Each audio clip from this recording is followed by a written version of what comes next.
Anyway, Exactly. Shout out to everybody tuning in. We've got our next segment coming up on Ben Shapiro and his fray with Candace Owens. I actually am not familiar with this direct exchange, though I have been following their fallout, particularly the spat she had with Dave Rubin, which we covered on the show, and then just the fact that she's had very different takes. Obviously, people know Ben Shapiro and the Daily Wire, all of the that write for them, they're super staunch in their support for Israel. Like, Israel can do no wrong.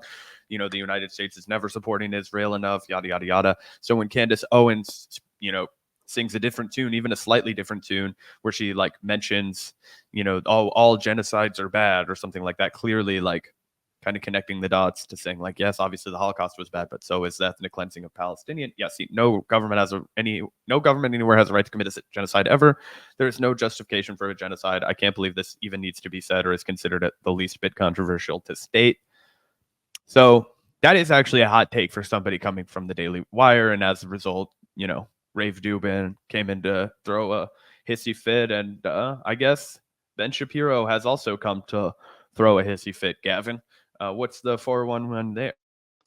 Yeah, so I wanted to throw this tweet up on screen because you guys probably remember, as Zach said, we discussed the spat that Candace got in with Dave Rubin over this tweet, which hilariously you might notice she didn't even mention the word Israel or Palestine.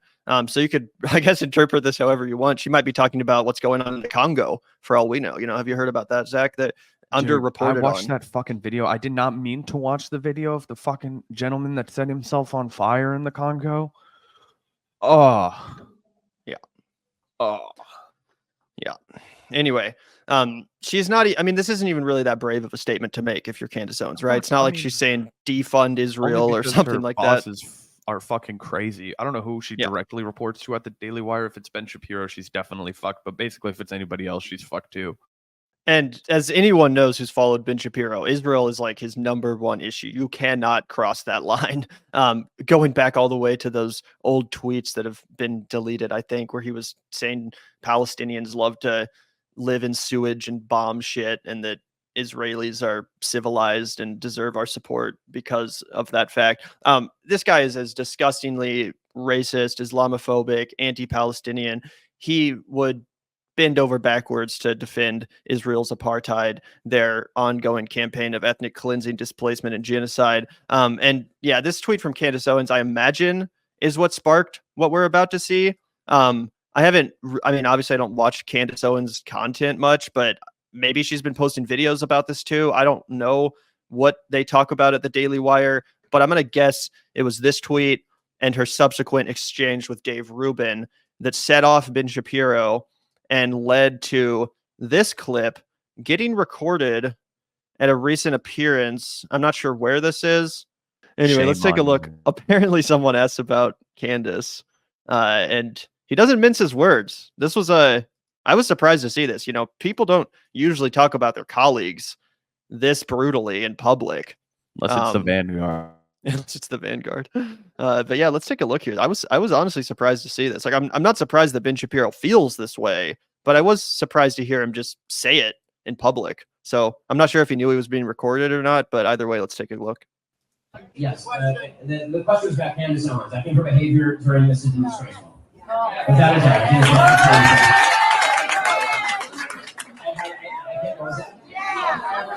Yeah, she still works for my company.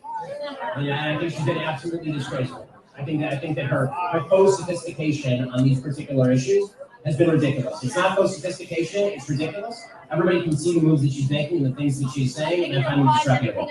Calling her disgraceful and disreputable, pretty intense. Were you expecting, or do you think that's as shocking as I do, Zach, for him to just be like casually referring to his colleagues' work as disreputable and disgraceful, having what do you say, a faux knowledge or understanding of the conflict? Yeah. I mean, I don't know. I would actually, I'm not terribly surprised by this. I think that he kind of has to. If you look at the crowd that he's playing towards, I think there are people who are all very, very, very hard line on the issue of Israel-Palestine. So I think he's probably just playing to his crowd here. I'm actually not sure after watching this if he's going to take action and fire Candace Owens, but it definitely does show a fucking riff that's going on here. politically, and I don't know if we'll see them be like, buddy together on air anytime in the near future, but I don't know. At this point, I'm like, yeah, that seems pretty par for the course for Ben Shapiro to say. Interesting. I don't know, man. If I had an employee, or if I was someone's employee and there was a clip of them out there calling my commentary disreputable and disgraceful, like that's pretty wild. I mean, he doesn't even add any specifics. It's not said what is disgraceful. But I mean, that's a huge insult towards someone's commentary if you're a journalist, right? Like, he's basically saying she doesn't know what the fuck she's talking about and she's disgraceful. I mean, that's and all she really even said was that genocide is bad. So I don't know. This, I think, is pretty crazy. I would be pissed if I was Candace Owens. Now, obviously, I'm not pearl clutching for Candace Owens. Not that long ago, she was out here with freaking Kanye West going around defending his comments about how Hitler actually wasn't so bad and wearing White Lives Matter shirts with him and all that kind of crap. So don't get me wrong. I don't think Candace Owens is actually a principled opponent of racism or anything like that. But yeah, I mean, I would be pissed. I'd be like, what's the problem? Do you want to debate? Do you want to have a conversation? What did I say that was disgraceful? I mean, that's just a pretty big accusation to make about someone's reporting without specifying or clarifying what's disgraceful about it. Like I said, she's not calling for the defunding of Israel. It's not like she's been out here genuinely posting pro-Palestinian content. Oh, I know, but it's just the same gut reaction that he's going to give to everybody that opposes Israel, even vaguely, or even hints at having any kind of solidarity or sympathy for the Palestinian people. And I don't know, I've called a lot of people's reporting disgraceful, stupid, fucked up, or, whatever, lame, terrible, a lot of adjectives. So I don't know. For me personally, I think that it's pretty par for the course. Although I will be interested to see if this develops into something where it's like, oh no, now they are parting ways with Candace Owens, where the Daily Wire will absolutely not harbor 1 ounce of dissent, which I wouldn't be surprised by, but that would be a bigger deal to me, other than Ben Shapiro just running his mouth and throwing an employee under the bus. Yeah, I suppose. I don't know. Candace Owens is just such a big name in conservative media. If this was a smaller employee that was just easier to kind of throw to the wolves or sacrifice, I would not be as surprised. But Ben Shapiro does usually keep it pretty classy. He does usually hold his tongue. And to describe one of his highest profile, if not his highest profile colleague and employee that way, I do think is pretty shocking. Again, it's not like she's even been calling for the defunding of Israel or anything of the sort. I just think it shows how fragile the people who are they have no actual ground to stand on. They have no actual argument. So he has to go overboard in his criticism and in his correction of anybody who doesn't immediately conform to the talking points, put out by the Israeli government. You know what I mean? Put out by the IDF. If anybody's not just 100% marching to the beat of that drum, they have no option but to just viciously and collectively attack them, right? Which is why I'm not super surprised to see that happen to Candace Owens, especially because it's not going to come with any tangible impact to her career per se at this juncture, right? It's just him basically demeaning her and casting dispersions on her reporting and fucking commentary or whatever the hell. I don't know if you really can say that Candace Owens does reporting. I guess she does interviewing, you know what I mean? But that's, to me, it just makes sense because it is such a fragile operation. It is always you said something that's true, but we don't want that to be the reality that people are taking away from it, so we're going to try and destroy your reputation. It just seems very par for the course. And I do think that Ben Shapiro will tighten down. Maybe this is a warning shot to Candace Owens, hey, you just dog whistled support for, not genociding the Palestinians. And so, you get a slap on the wrist. If you come out with any more full-throated support, then you're going to be off the team. I don't know what's going on in the background. That's what would be more interesting to me. Are they going to remove her from her, position on staff, or are they just going to, publicly beef? Are they going to spat a little bit? You know what I mean?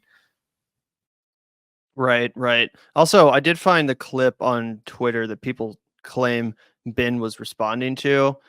This account says here, the absolutely disgraceful remarks from Candace Owens that Ben Shapiro is furious over. So let's take a look at what she was saying. Maybe she is being more base than I was giving her credit for. Maybe she was calling for the defunding of Israel. Let's see.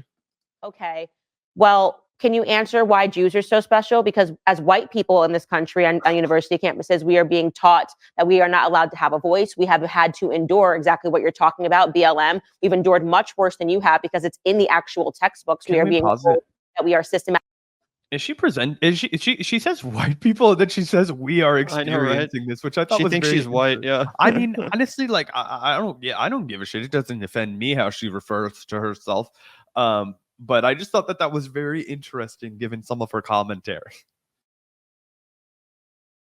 Automatically racist, that we are born wrong because of the color of our skin. And if we say anything, we'll lose everything. This is the typical experience on white campuses. So people, this is not whataboutism. This is like actually what we have been fighting for years. So it sort of arrived as, I think, for a lot of Americans, a surprise when they're saying, well, now that it's about Israel, which is something that's overseas, we need to, hand these university professors, we need to do something about this issue. Why weren't we trying to correct course on this issue? Why weren't donors pulling their funding out of these universities? Why weren't these same things being said for these last, I would say, 8 years of rampant BLM, white man can't do anything right, actively being taught in the classrooms? Here, brother.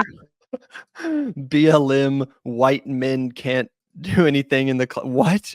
I'm being oppressed. My rights. My rights. Why weren't these same things being said for these last, I would say, 8 years of rampant BLM, white man can't do anything right, actively being taught in the classrooms? Oh,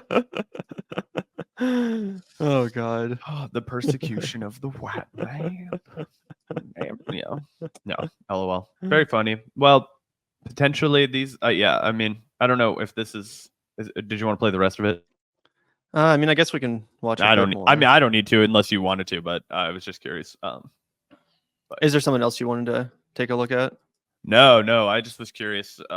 Where she could go from there. You know what I mean? I doubt it gets much more impressive. Oh no, it definitely won't. Candace is seeing clearly. Gotcha. Whoops, I can't read. That sign can't stop me. I can't read. I do kind of like, I want to phrase this in a way that's not insensitive or anything, but I do kind of understand what she's trying to articulate here, which is like, for the last however many years, the right wing, the conservative media project that she's been a part of, what's been their, consistent rallying cry about the left? Oh, the left is censorious. The left are pearl clutchers. The left calls everyone they disagree with racist. The left can't handle criticism, so they just, resort to name calling instead of engaging with ideas. And now Candace Owens is basically seeing that exact same behavior, but coming from her own colleagues, people like Ben Shapiro and Dave Rubin, but specifically hyper-focused on this on this issue of Israel.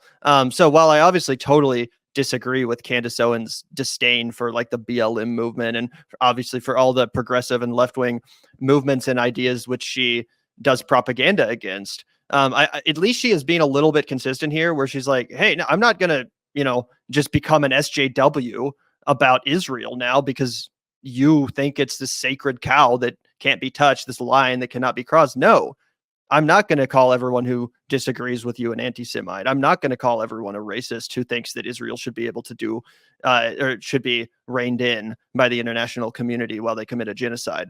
So that's like the only kind of, positive interpretation of this and somewhat consistent interpretation of her statement and her comments, which is like, yeah, what is this shit? I thought we were against censorship. I thought we were against, freaking out over college kids saying things on a campus, right?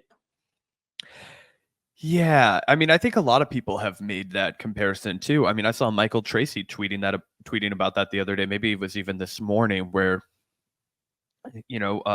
somebody tweeted at him like, "Yo, we had to hear white women complain about how unsafe they were for 5.5 years after Trump, and how is this any different? And yet you're just complaining about people who feel unsafe because they're Jewish now." And he was like, I have literally lampooned every single Karen on this app that has tried to pretend that they were unsafe in America.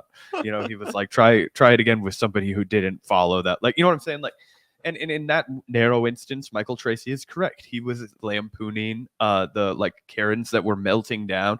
And you know what? I'll even give it up to my dad. Like I remember when I was in college and I like called him after Donald Trump got elected in 2016, and he was like, dude, you guys need to all settle the fuck down. Like, this guy is not good, but Hillary Clinton was not good. And a lot of our presidents are not good. And I promise next week you're still going to get a fucking burger and fries for lunch. You know, your things are still going to be happening like they do in America. You're going to get on the subway and go to, you know, work. You're going to get back home. You're going to be just fine. Like, you know what I mean? And to an extent, it's like, that's true, right? Like, it's always just going to be like, you know, there's not going to be like mass prison camps and like anybody who's a dissenter from Trump's regime is going to be rounded up and killed, and he's never going to leave office, and it's going to be the end of American. Now, he tried all that shit, but he was not savvy enough to pull it off. You know what I mean? Anyway, so it always rings as a little bit hollow when you're like a relatively privileged, you know, white presenting person that's like, my sky is falling, like they're coming for me finally. It's like, no, they're not, dude. They're not coming for you, I promise.